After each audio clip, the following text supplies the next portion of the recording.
सभी साथियों को जिंदाबाद जिंदाबाद जिंदाबाद।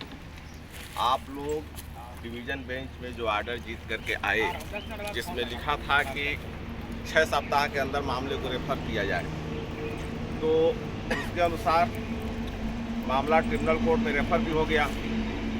24 अप्रैल की तारीख भी अगली लग गई है ट्रिब्यूनल कोर्ट में।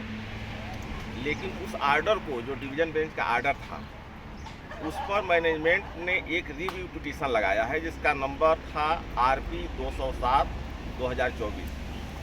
उस पर परसों शो होने लगा कि अचानक से 15 तारीख की तारीख लग गई है सुनवाई की।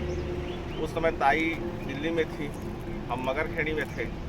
तत्काल ताई को फ़ोन हुआ, ताई वहाँ से अपनी तैयारी शुरू कर दी, हम यहाँ से तैयारी शुरू कर दिए, और ये हुआ कि ऑनलाइन ताई जुड़ जाएंगी। तो कल हम भी निकल गए, ताई ऑनलाइन जुड़ गई और बहुत हुआ।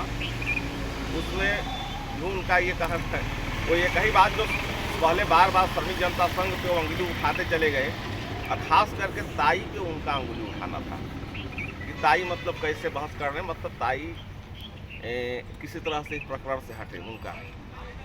तो उस पर जो है सुनवाई हो गई है और आर्डर सुरक्षित रख दिया गया है उस पर। तो उस पर ऐसा नहीं लगता कि कोई बहुत टेंशन लेने वाली बात है, क्योंकि बाहर निकलते समय जो वकील सुनवाई कर रहे थे उसमें बोले कि जज को आईना दिखाना जरूरी है। मैंने सुना अपने कानों से।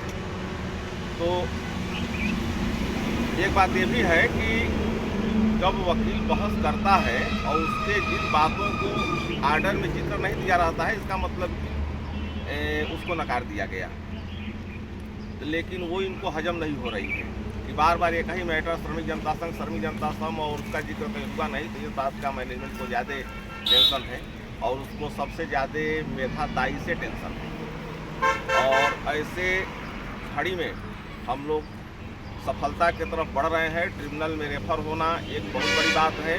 उस पर स्पष्ट लिखा भी जा चुका है कि औद्योगिक विवाद विद्यमान है और इसलिए रेफर किया जाता है कि वर्कर किस सहायता के हकदार हैं।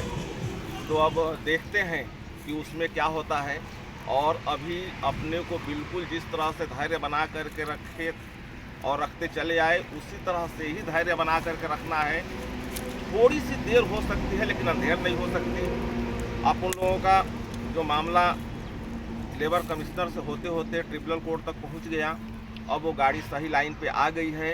अब उस पर निराकरण होगा कि उसमें कि 25 FF के तहत जो आपकी सेवा समाप्त हुई है वो वास्तव में उचित है कि नहीं है।